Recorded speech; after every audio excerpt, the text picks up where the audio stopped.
Dr. Enoka is a founding member of our society. He's a current ASB fellow and he's a past president. He's the recipient of both the Muybridge Award from the International Society of Biomechanics and the Basmagian Award from ISEC. He was the meeting chairperson for our 2017 annual meeting, and I think I read somewhere also of a 1984 meeting. And most importantly, he is a neurobiomechanist without peer. Dr. Enoka's contribution in neuromechanics is outstanding, and it is argued by some that he has advanced the field more than any other person. Among his numerous experimental contributions, a major area of focus is related to human motor unit characteristics, their adjustments during various motor tasks, and their adaptation to aging, training, and disuse.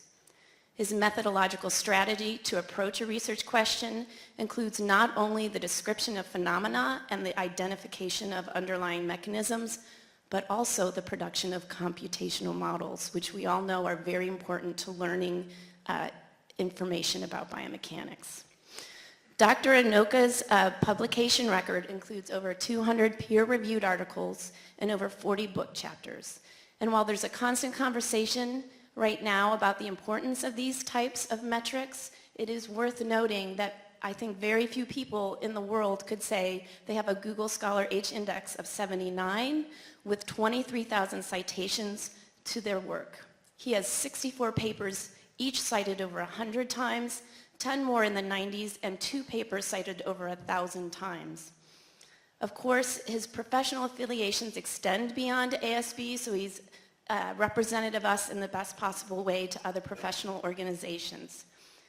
He is a member of 5 other professional science organizations, and he's participated in well over 100 symposia and invited presentations to these societies and to many research institutions, reflecting the esteem of his research among our peers. He's a highly valued speaker, and he has inspired many people through his work. Further, we know through personal conversations and anyone who's spoken with him at meetings that he highly values interacting with students and their colleagues, but especially students throughout the conference. He strongly believes in senior members of the ASB providing guidance and leadership, and he attends poster sessions to talk with poster presenters as much as possible.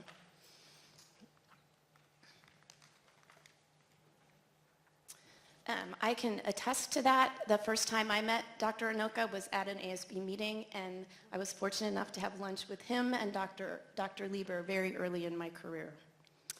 So as to sum up what the letter writers who submitted his nomination packet said, that they had tried to present Dr. Enoka in their nomination as they perceived him, a truly exceptional research scientist and academician, and a member of the ASB of considerable historical significance. I present to you Dr. Roger Enoka.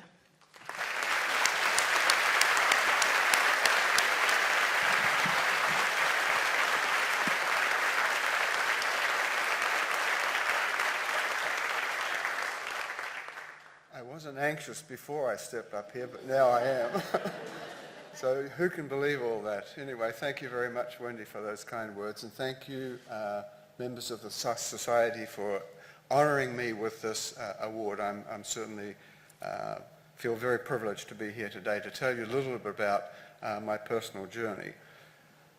So the story I'm going to share with you today begins at the University of Washington in 1974, and recognizing that approximately 50% of the people in the audience are going to be students, I did not want this to be some particularly boring historical story. So I've put together a little bit of history, a little bit of the things that I've encountered along the way, but ending with opportunities for the future. And I think that you will find this is quite interesting. So I began as a master's student at the University of Washington in 1974 in the laboratory of Doris Miller. And what attracted me was that she had this device here called a force platform. And I was talking with Joe Hamill and a few other senior members yesterday and saying, how many force platforms do you think there were in North America in 1974? And we couldn't come up with more than 10. So it was a rather rare piece of equipment. Now, the reason that I ended up at the UW in 1974 was largely because of this person here. So put your hand up if you know who this person is. A few hands, very good. Somebody call out who he is. Exactly, it's Jim Hay. So Jim Hay was a key mover and shaker that contributed to the development of our society. And I took this photo in 1977. Does anybody want to guess where I took this photo? Don Anderson? Fieldhouse at the University of Iowa in 1977. What happened in the University of Iowa in 1977? ASB was founded at the University of Iowa, the first meeting in 1977. So if you're paying attention to my talk, I began the first slide showing that I ended up in Seattle in 1974, and now I'm telling you that this person here I'm taking a photo of in 1977 was a large reason that I ended up in Seattle. So something seems to be missing here from this story, and what's missing is this class photograph from 1968, the University of Otago in New Zealand, and there's Jim Hay, and there am I. So I was an undergraduate student at the University of Otago, and I took 2 biomechanics courses from Jim Hay, very cleverly called Biomechanics 1 and Biomechanics 2. He had a huge influence on me, which is how I ended up at the University of Washington. One of my responsibilities as a master's student was to teach physical education classes to undergraduate students. This was required in many institutions at that time, and for some reason they looked at my impressive bulk and thought I should be teaching weightlifting classes. So indeed, I did teach a weightlifting class, and I encountered some very interesting people who got me interested in this particular weightlifting movement. So you see here the experimental setup for me doing some, quote, motion capture. There was no such term in those days, of a person doing a weightlifting movement, and we were using 16 millimeter film. There were no video recordings of anything. And what I was interested in was this particular action here.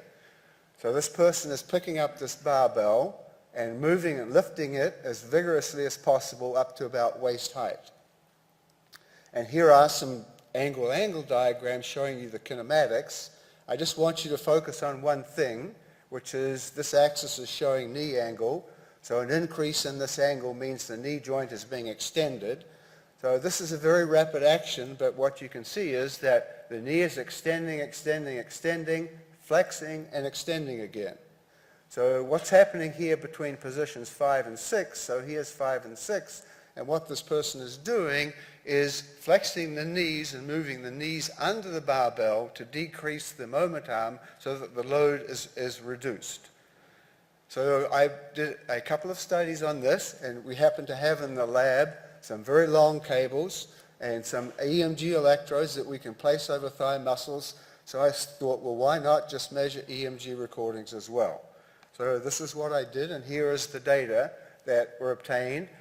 So what you're looking at is EMG amplitude from one of the hamstring muscles, one of the knee extensor muscles. Here's the net torque about the knee joint. So your extensor torque, flexor torque, extensor and flexor. This is a single trial, an average of 8 trials for this one person, and the group average. And as what I was interested in, here's the absolute time. So you can see this action here took about 400 milliseconds. This was an extremely skillful action in which the person had to coordinate the activation of the thigh muscles to get the leg under there. So this seemed all well and good. In 1983, I published this paper, and what I've spent a considerable amount of time in the last 35 years, my God, 35 years, is trying to understand what is this signal telling me. Okay? So what I'm going to share with you today is the journey that I've taken to go from recording that signal, which is very easy to do, until I now have a reasonable understanding of what the modulation of that signal is telling me. So two key players in me understanding what I was doing were these individuals, Professor Roberto Maletti, and at the time his graduate student Dario Farina. They are faculty, well, Professor Maletti was a faculty member at the Politecnico di Torino, and I had seen him at a few meetings, and he's a biomedical engineer, he specializes in signal processing, and he was a very curious, inquisitive person, always asking questions, and I thought, this is an interesting guy. I'm going to have dinner with him and then just talk. So we arranged to have dinner at an ISEC Congress in Vienna in 2002, and he said, oh, by the way, do you mind if I bring a graduate student with me? I think he might be quite good. And the graduate student was Dario Farina, and if you know anything about this field, that was one of the understatements of the year. At the same time, I also had doctoral students, in this case Kevin Keenan, and postdoctoral fellows who contributed to the early studies that we did on the measurement and interpretation of EMG signals.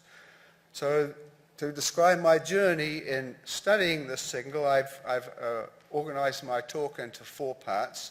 I'll begin by talking about some basic concepts, then factors that modulate the amplitude of the signal or the characteristics of the signal we record, tell you a little bit about some of the computational models that we have developed, and then finish off with opportunities for the future.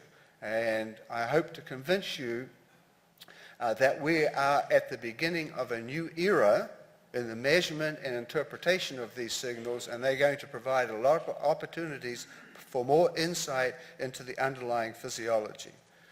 So this signal all begins with the motor unit, which was defined by Sherrington in 1925 as the motor neuron in the cell body, its axon, and all the muscle fibers that it innervates.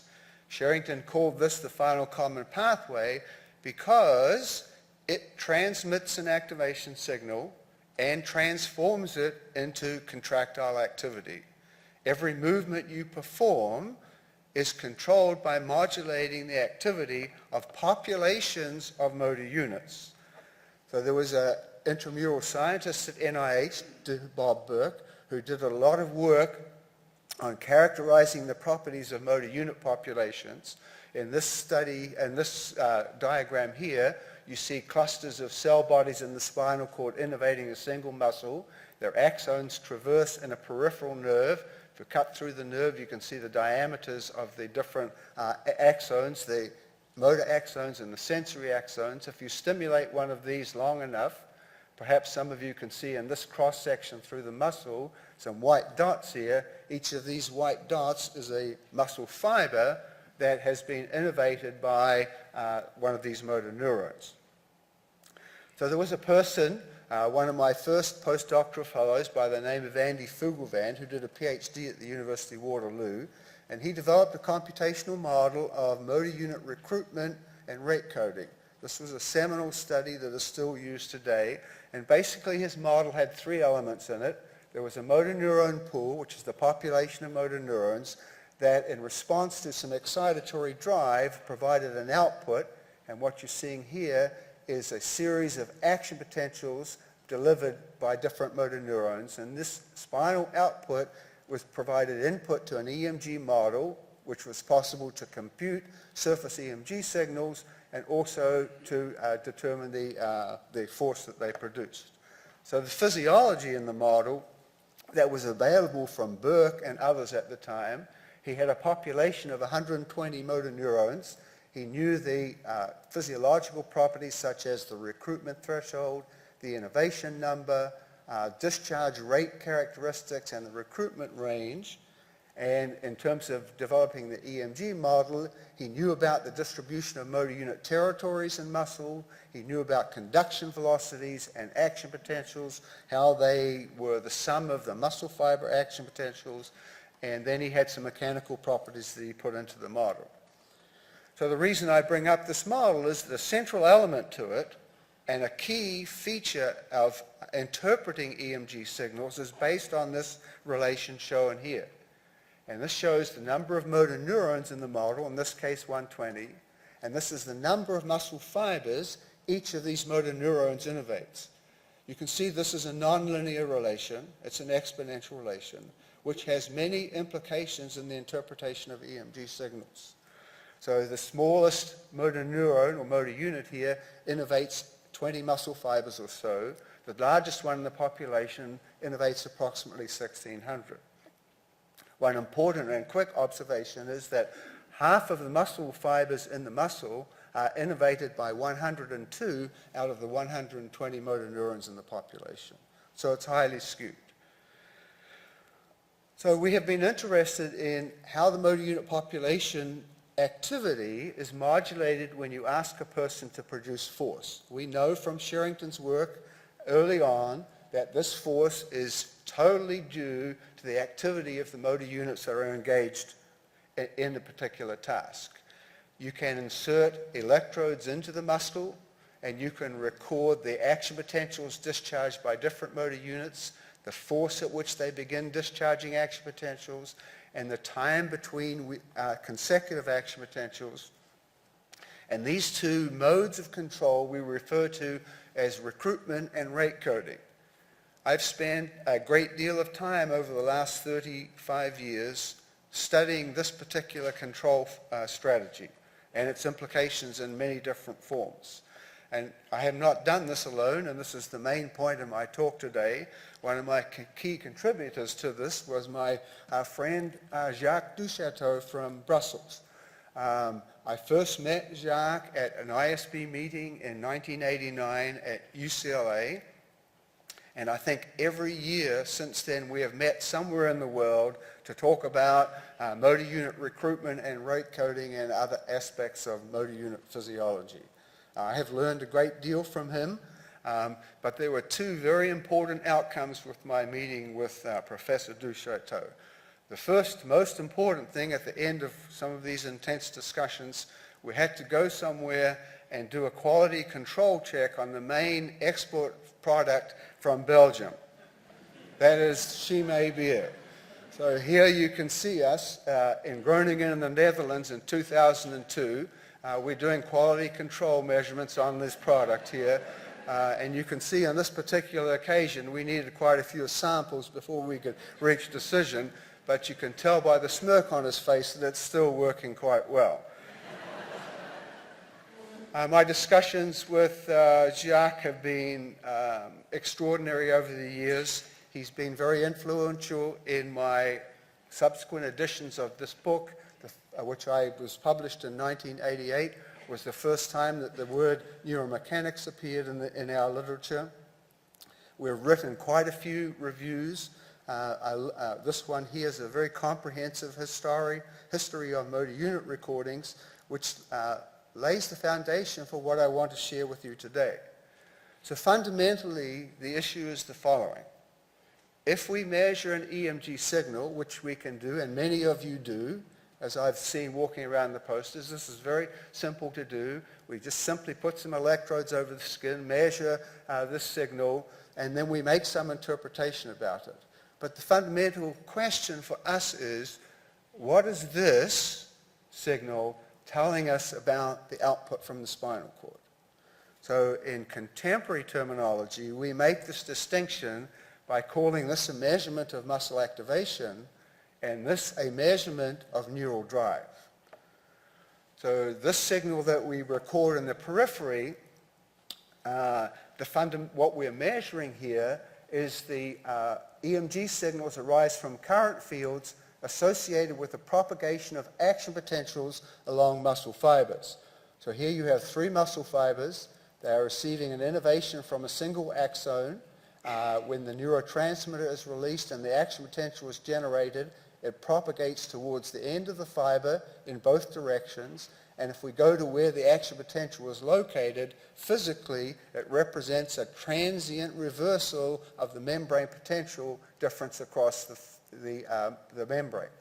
And so what the pair of electrodes detect sitting on the skin are the current fields associated with changing the membrane potential here, and that as the action potentials approach the electrodes, pass underneath them and go away, we end up with a surface signal that has this kind of a shape in which there are positive phases and negative phases. So the action potentials for a single motor unit will look like this, but every action that we perform involves the activation of many motor units. So we have many of these waveforms that are superimposed together so that we end up with a signal that looks like this. This is a typical interference EMG signal that forms the foundation for the surface EMG signal. The characteristics of this signal are easily modulated by a number of different factors. So let me talk to you very briefly and give you two examples of factors that can modulate the characteristics of that signal. So there are three classes of factors that can have an influence. One is physiological factors such as the number of active motor units, the timing of action potentials, the properties of muscle fiber membranes. The second class is related to anatomy, muscle fiber geometry, size and location of the motor units, and the spread of the innervation zone. And the third class of factors are related to the detection system used to measure the EMG signal, such as the electrode size, shape, and location, and skin and electrode contact. So for example, doctoral student Kevin Keenan in my lab provides an example of this fixed. So here are the waveforms for 3 motor units. If we sum these together, this is the net action potential from these 3 motor units. But if we introduce physiological amounts of variability in either the time at which the action potentials arrive at the muscle fibers, the speed at which the action potentials propagate along the muscle fibers, or the location of the innervation zone, you can see due to this variability, the sum of these motor unit potentials is less than if they were perfectly synchronized. And this phenomenon we refer to as amplitude cancellation. Now, an extreme example of this is again from one of Kevin's simulations. He has 2 motor unit potentials. So this one has a positive phase, positive, negative. If you take the sum, the negative and the positive, you lose some signal, so you end up with a sum that looks like that, and there's the rectified version, and here's the rectified EMG for a population. Now, if you take these 2 processes and you reverse them, so you take the absolute value of these and then sum them, you end up with a recording that looks like this. So in this case, you have cancellation due to the overlapping positive and negative phases. Here you have no cancellation because you're summing the absolute values. You can't do this physiologically. This is a computational study.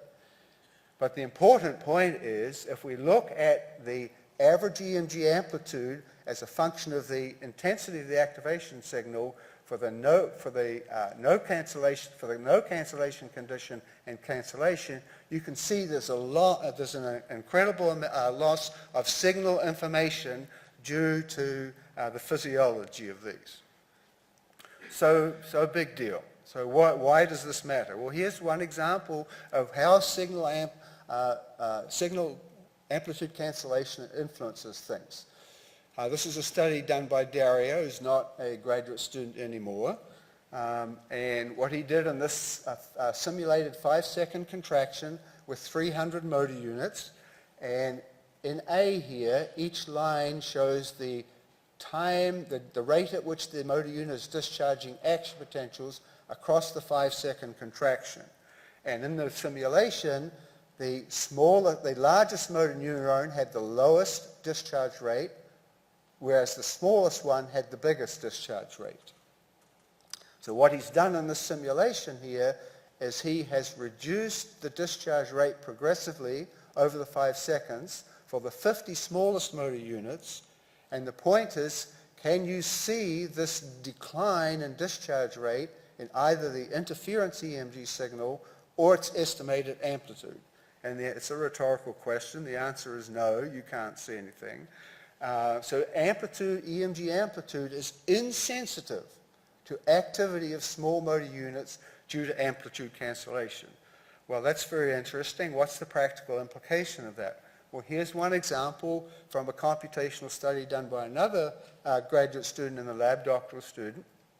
And what he did in the study, he simulated a muscle contraction in which the activation signal increased linearly from 0 to maximum in 500 seconds.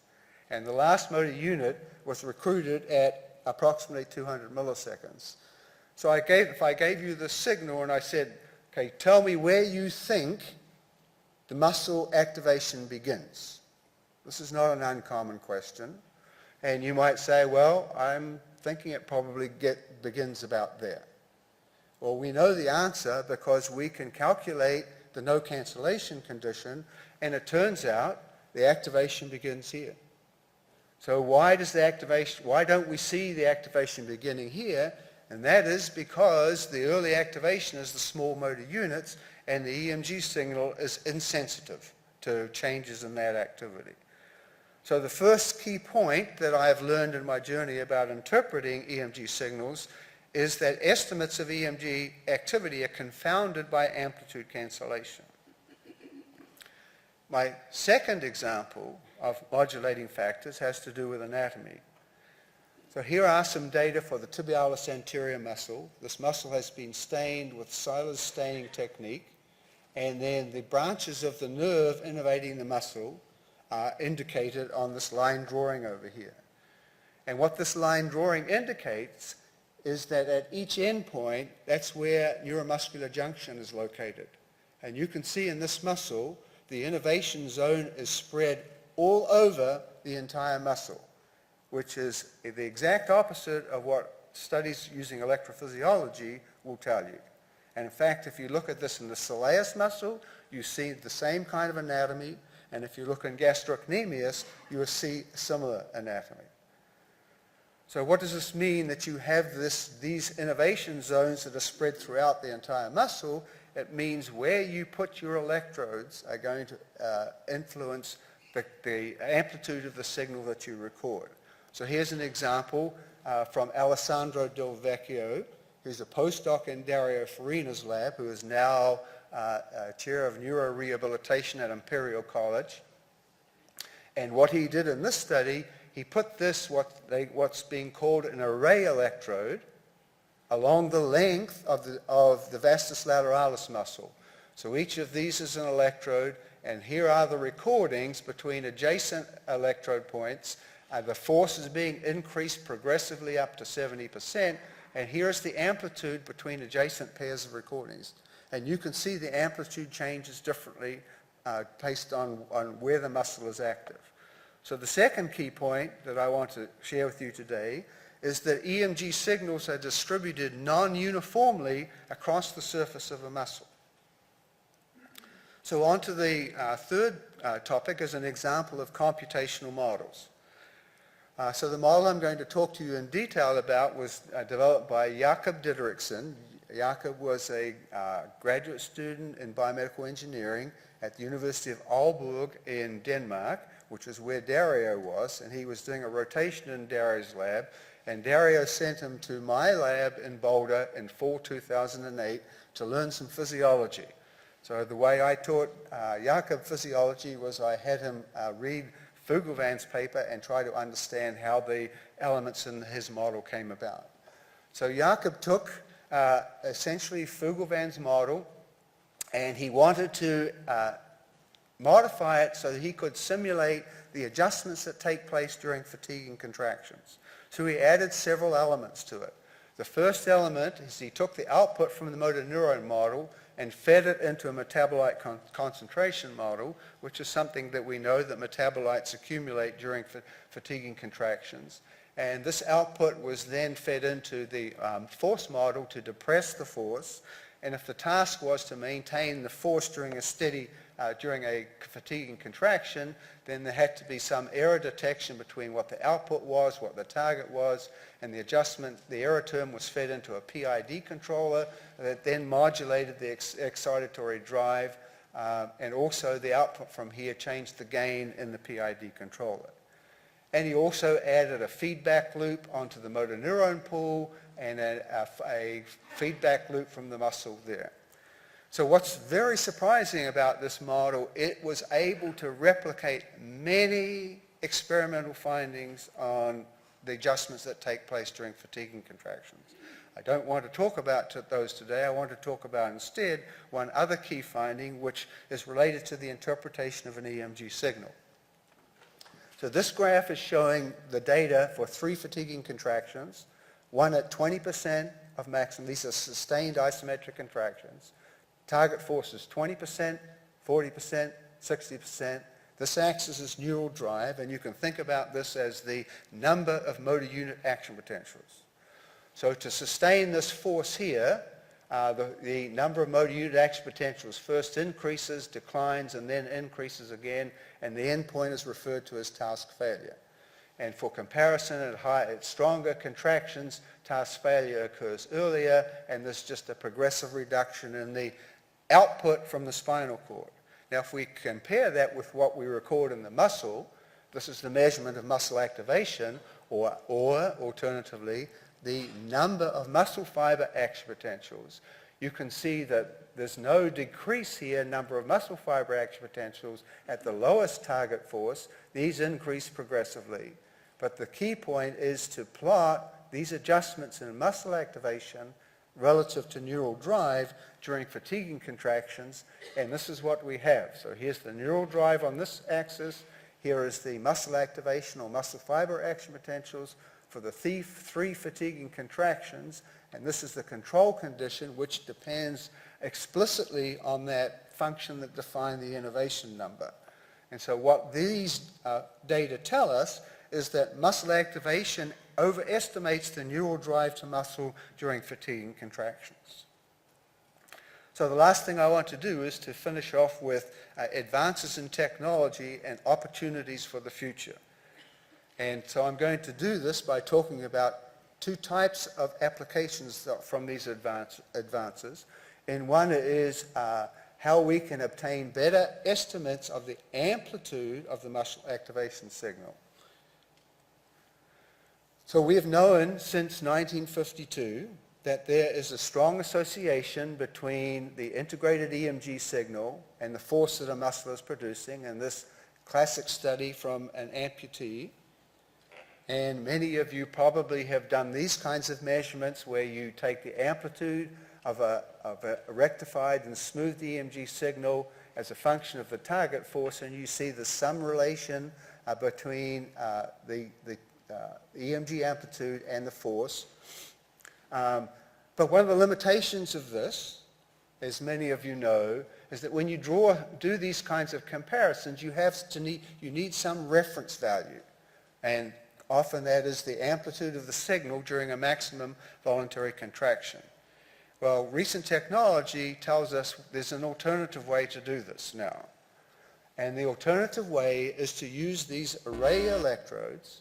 So here's an example. In this particular study, I'll tell you the details in a moment. This Portuguese student, what she did is she had an electrode, and each of these pins here is a recording electrode that is 5 meters wide, millimeters wide, 1 millimeter in width, and there's 5 millimeters between them. So it turns out that the dimensions of these electrodes are critical in order to satisfy the Nyquist sampling theorem in the spatial domain. And this is a key to understanding what can be obtained. So in this study, what they did is they took 2 groups of 10 subjects. They trained 3 times per week for 6 weeks, either doing endurance training or strength training. And here is the change in the absolute amplitude of the EMG signal, not normalized, absolute amplitude. It did not change during a maximum voluntary contraction for either of these 2 muscles. For the subjects in the strength group, the absolute amplitude of the EMG signal increased and the MVC force increased in 18%. So what this tells you is you can take absolute EMG measurements from these array recordings and compare it across time and across subjects, and you don't need to normalize the data as 2% MVC. Another example of it, this time a recording with a grid electrode that has 6 6 rows and 5 columns. There's 5 millimeters, again, between the recording sites. In this foot muscle, electrical stimulation was applied to induce a cramp. And then this shows you the spatial distribution of absolute EMG amplitude over time as the cramp moves away. And so I heard at a meeting in Dublin a month or so ago, there was even a group using these, what we call grid electrodes now. This has 256 detection points in it. It's placed over the upper lip, and here's an amplitude map from a person who had some surgical reconstruction of the upper lip, and doing some particular voicing maneuver, and you can see you can get spatial distribution of EMG amplitudes across muscles. So the second to last key point is absolute EMG amplitude can be measured with grids of electrodes. So then my last example is using the technology now to extract information from this signal to provide more explicit information about what's coming out of the spinal cord. And so this is a way to estimate neural drive. So the most advanced technique that has been developed to do this was by Silvia Muccelli. She is a postdoc in Farina's lab at Imperial College. She developed this intramuscular electrode, a thin film electrode. These are the dimensions. It's 420 micrometers in width. And there are 16 detection points along the electrode. And each of the detection points has these dimensions. And when this is inserted into the muscle, you can get 16 channels of EMG recording when a person is doing a particular action.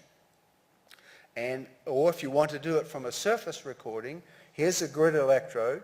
It has 8 rows by 8 columns. And from this, you can extract 56 channels of information, bipolar information, about the EMG activity. So a key question, if you're following along this discussion, should be, why do you need so much information? Why do you want so much information? And the answer is the following. Our understanding of the input signals that motor neurons in the spinal cord receive is the following. So if we have a population of 300 motor neurons, each of them receives 3 types of inputs. They each receive independent inputs, such as due to membrane noise. They receive a command signal, and they receive a common input signal. If we sum the outputs from a number of motor neurons, then this input, because it's random, essentially cancels out, and what we're left with is information about the control signal. So as an example of this, here are some recordings from 11 motor units in a hand muscle. These are the action potentials they're discharging while the person is sustaining a force that's 10%. We can sum these action potentials and have what's called the cumulative spike train. If we low-pass filter them, which is what a muscle does to these kinds of control signals, we end up with fluctuations in the discharge times of each of these. And if we sum these, or we low-pass filter the cumulative spike train, we end up with a net fluctuation shown in blue here, and this has overlaid the force signal. You can see that the fluctuations in force are strongly associated with the fluctuations in this common input that these motor neurons are receiving. So these fluctuations here have been characterized as a measurement of force steadiness. So why we're interested in force steadiness is derived from this observation. If you ask a person to contract a hand muscle, to push the index finger sideways to different target forces, and to keep the force constant, it's impossible. The force will fluctuate.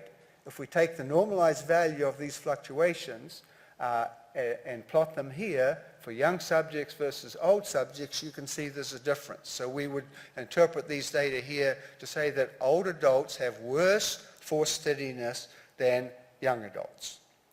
In a paper that just came out a couple of weeks ago, these ideas have been taken to an animal model from C.J. Heckman's lab in Chicago, and what they're showing here is the force in black and the estimated force from an EMG signal in blue and an estimated force from the cumulative spike train, and you can see that both of these EMG-based measurements closely match the whole muscle force record. I should say these EMG recordings were obtained with those grid electrodes.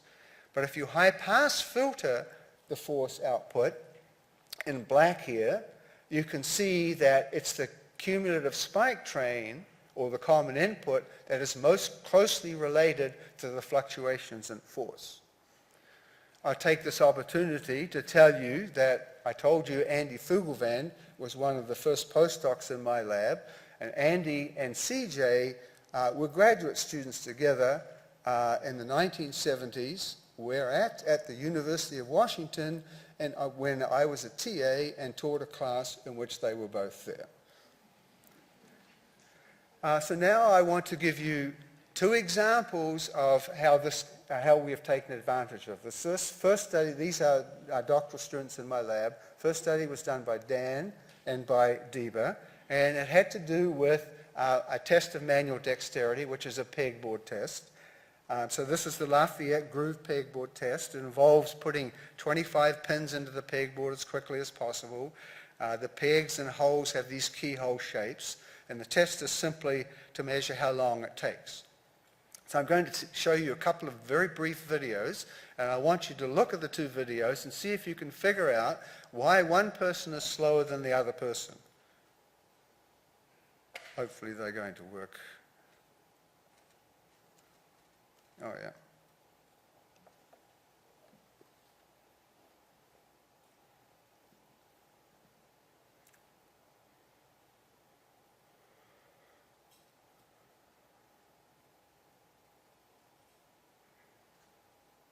Okay, test is over, pencils down.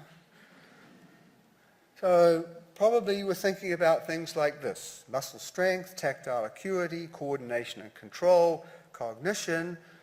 Well, surprisingly, it turns out the most consistent variable to explain most of the variance in this time test is measurements of force steadiness. So to look at this, what Dan and Deba did, they had subjects do either a wrist extension task or a pinch task, either singly to match a target force or at the same time. They had a grid electrode over the elbow extensor muscles, they extracted the information, and they derived motor unit discharge times. So Dan, together with my longtime collaborator, signal processing expert, Francois Meyer, who's currently chair of electrical engineering at CU, they developed this state space model, and I don't have time to tell you about the details, but basically, if you take the discharge times of motor units and you put them into this element of the model, it's possible to predict the variability in the control signal that these motor neurons are receiving. So I was very impressed when they developed this, this model, but I did have the fleeting thought that my postdoc mentor would not at all have been impressed. My postdoc mentor was a person by the name of Doug Stewart, and here in 1984 shows him doing spinal cord surgery on a cat when we were measuring motor neuron properties. And Doug Stewart was a strong believer in this pyramid of success that some of you may have seen. And he always thought that what he called that model, he would call it sophisticated data analysis. And I had so many lectures from my postdoc mentor about spending too much time here and not enough time down here worrying about the biology of the preparation. How many people here from the Mayo Clinic? Put your hands up, please. A few people. Anybody recognize this person? You're an undergraduate student at University of Arizona, currently a faculty person at the Mayo Clinic, and his name is Mike Joyner. So despite Doug Stewart's lack of trust in sophisticated data analysis, he did create an intellectual environment that gave birth to issues related, or the concept of the neuromechanics. So I do have him to thank for that. So here is the output from the model. This is the discharge times of motor units in the wrist extensors for a young person, force in black, the estimated variance in the control signal in blue, and some similar data for an old adult, discharge times, force, variance in the control signal, and then we use these outputs to estimate, to explain the variance in the time to complete the grooved pegboard test. So these are people who are doing this test of manual dexterity. How can we explain the variance in the time it takes them? Well, for the young adults, the strongest predictive variable was a measurement of force steadiness with wrist extensor muscles, whereas for the old adults, the strongest predictive variable was the estimated variance in the control signal received by the motor neurons. So my last example has to do with also decoding this control signal, and the example comes from the work of Eduardo Martinez Valdez, whom I met in 2012 in Chile when I was invited to be present at a physical therapy meeting. And at a cocktail, he was telling me that he had just received a scholarship from the Chilean government to go and do a PhD in Germany. And I said, oh, I know somebody in Germany you should talk to. His name is Dario Farina. So he hooked up with Dario Farina, who was a co-supervisor for his PhD work, and he's just published, and his other colleagues, a couple of papers that show the opportunities available. So here are some traces that show a person increasing force up to approximately 40%, isometric contraction, relaxing the force, and this is a recording before, and this is a recording after 2 weeks of endurance training, and these color codes indicate the same motor unit. So this is the same motor unit before training as this one here 2 weeks after. And this is obtained with one of these grid recording electrodes. So how do they know that they're recording the same electrode? So here is the output from the grid. It may be difficult for you to see, but there are two action potentials here, one in red and one in blue. They are overlaid with one another. The correlation is 0.86, and this is where they're located in the muscle, and this is for another motor unit. So the evidence is reasonably convincing that it's possible to follow the same motor unit across time. And this was done by Alessandro Del Vecchio, who has a couple of papers in press, in which he looked at the adjustments in motor unit activity before and after 3 weeks of strength training. So here are some data for a control subject.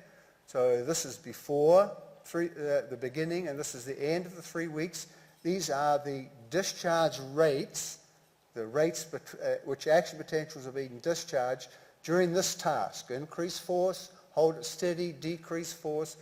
This is motor unit 1, motor unit 11. There's no change in the discharge characteristics during this task, before and after, in the control group, whereas for the intervention group, you can see that there's some change in the post. 3 weeks after the training program, there's some difference. And again, I repeat that they are following the same motor unit before and after. So this leads to my final key point, which is that some high-density EMG systems can identify the neural drive underlying voluntary activations. So my story began by telling you that as a graduate student, I recorded these EMG signals. I didn't really understand what I was measuring, but I managed to get them published. And 35 years later, I think I have a reasonable understanding now of what I actually measured. But I think what's most exciting is that the field in the last 10 years has advanced the technology so much. There are such exciting opportunities for the future to use this new technology to gain insight. So how have I managed to learn all this? I would say I've had some excellent teachers. So Sylvia from Italy, Kevin from US, Roberto from Italy, Francois from France, Andy the US, Dario from Italy, Awad from Saudi Arabia, Diba from Iran, Jakob from Denmark, Katrina from the US, Jacques from Brussels, Doug Stewart from Australia, Alessandro from Italy, CJ from the US, and Eduardo from Chile. In addition, I have some outstanding colleagues in Boulder who I'm very grateful to be around. And as someone in the previous session mentioned, we need more publicity on local meetings, so unashamedly I plug the Rocky Mountain ASB. Thank you very much.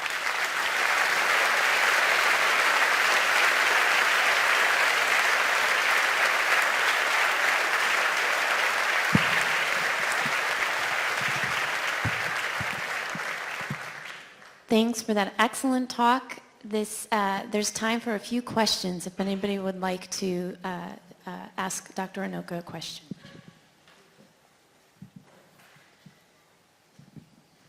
Dr. Enoka, thank you very much. I'm very excited. The reason for that is your last part of presentation with all the grid. 35 years ago, my laboratory was right next to EMG laboratory. Every day I heard the screaming of the young kids. I always have a passion. I say I have to develop something.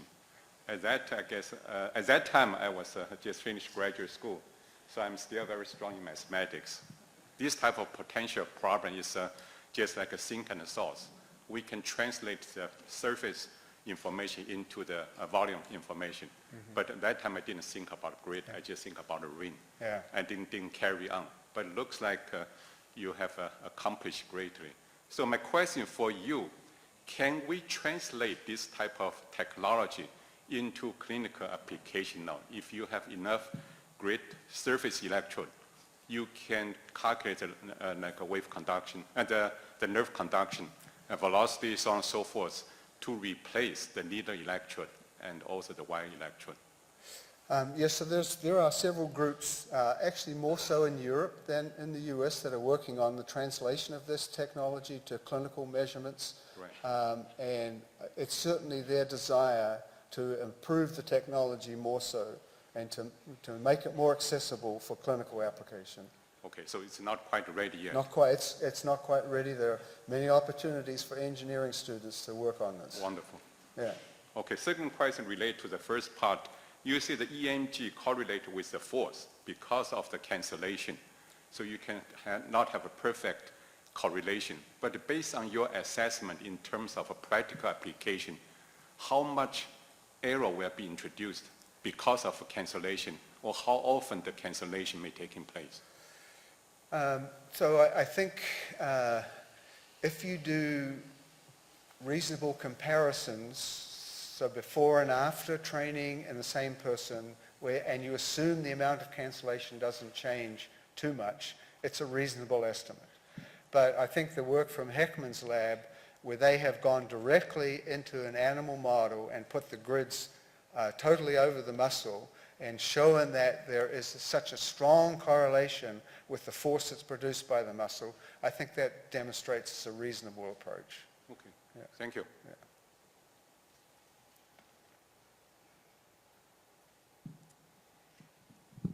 Well, I'd like to take this opportunity to present Dr. Enoka with his plaque and congratulate him again for his storied career and accomplishments.